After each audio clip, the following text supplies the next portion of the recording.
How big of a change has it been physically playing in the GLVC compared to the hack? Like I said, I mean, traveling the long distances has been a big change, especially from last year because we didn't have any overnight trips until we made it to nationals. And so just that sitting on the bus, like we went to Kentucky for 10 hours, I mean, that can put strain on your body alone, and then getting up the next day, and we normally get a little bit of exercise in just to get our legs going.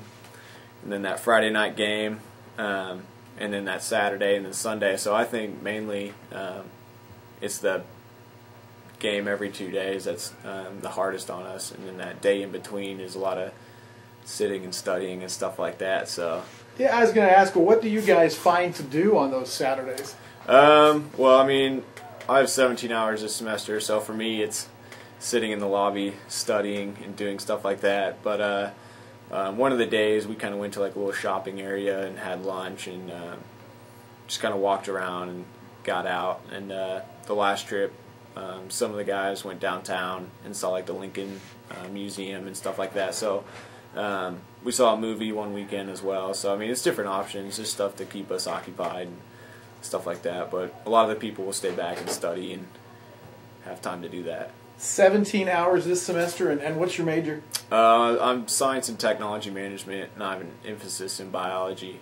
So it's a pretty big major. So most of my semesters are pretty crammed. What does somebody do when they get a degree in that area? What do they do for a living? You can well, you can take like the pre-med route, and you can do something pre-med and then have the business background to where you can open your own practice or something like that. And then you can also take on like a laboratory management job, or deal with medical technology and stuff like that, hospital administration. Where do you see yourself landing? What's your interest area? I'm not too sure. I am interested in medical technology and medical device and stuff like that right now, so I'm kind of looking into that aspect of it so far.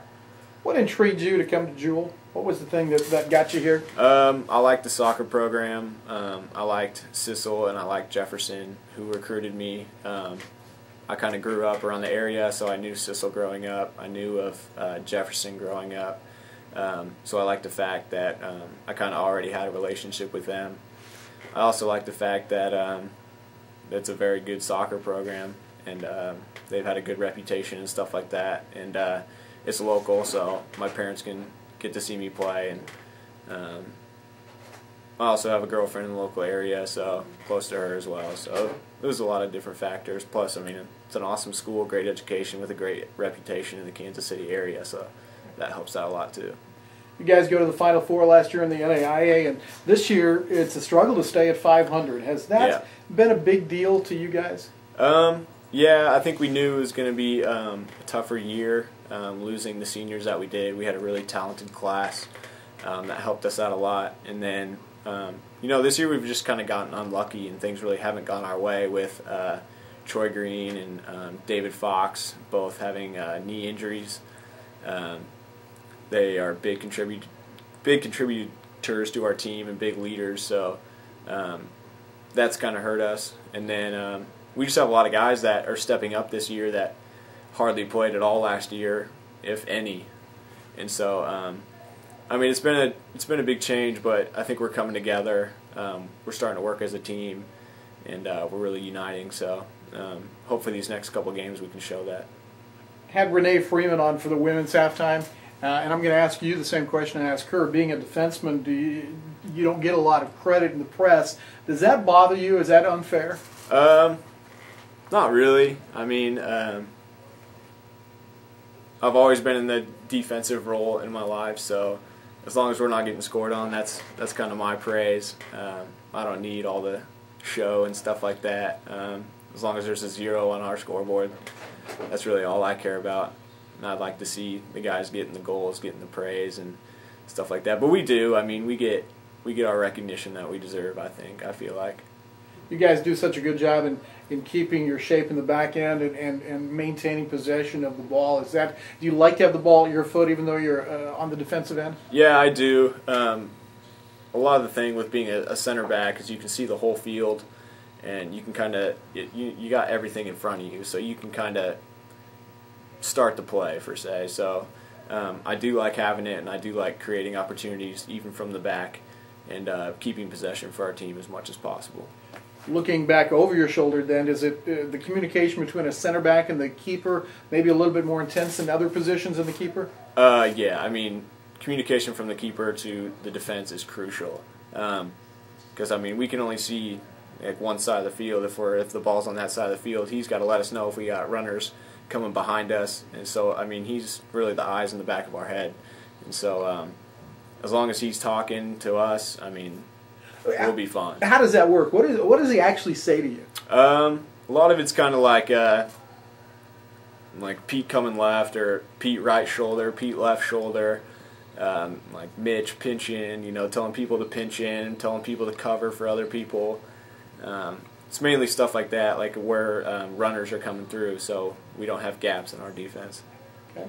Played at Oak Park High School, and as you said, locally. What's your best memory in high school? You know, my junior and senior year, we made it to the state quarterfinals. In both years, we lost to Rockers by 1 goal. I guess one of the highlights of my career would be my senior year. I think we had like around 20 or 21 shutouts on the year, and so we demolished our school record, and we had a amazing back line. And so just playing with those guys and having that award was a big highlight. And then also a lot of the credentials that I was awarded throughout the years. I mean, it just shows that the hard work paid off. So. How about a highlight at Jewell since you've been here? Definitely last year, making it all the way to the Final Four, going 20-3.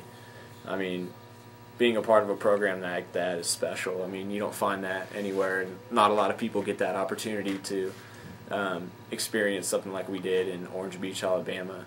I mean, it was just overall like an awesome experience, probably one of the best times of my life. For you personally, is there one moment you remember about that whole run and last year? I guess the one thing, like, I guess that first game that we played, really not facing a team that we'd never seen before, not knowing how good these other teams were going to be, and then just coming out and getting the W under, like, I think it was like raining, and I mean, conditions like that are the most fun to play in. Are they? Oh yeah, I mean, a little bit of rain. It was a little cool out. Wasn't super hot. A real nice grass field, which is always the best surface to be on. I mean, all the conditions, where we were, you know, the team that we were with. I mean, it was all just, that first game was really exciting, really special. Okay.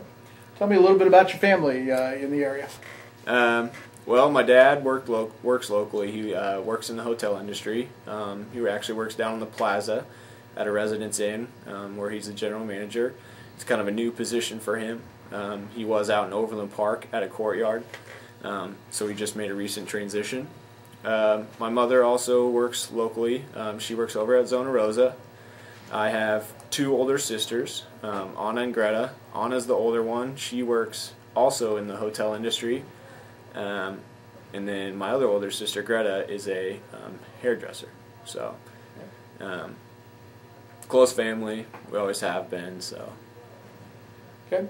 You guys, as you're midway through the year now, do you have goals set without being able to go to the postseason, that sort of thing? Are there goals that you guys have set for the rest of this year?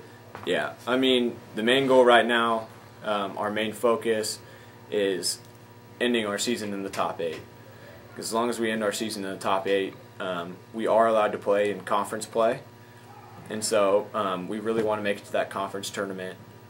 In order to do that, we have to be in the top 8. So this weekend coming up, these 2 teams are going to be good teams. We have to have a huge weekend this weekend. So this is probably our most important weekend so far.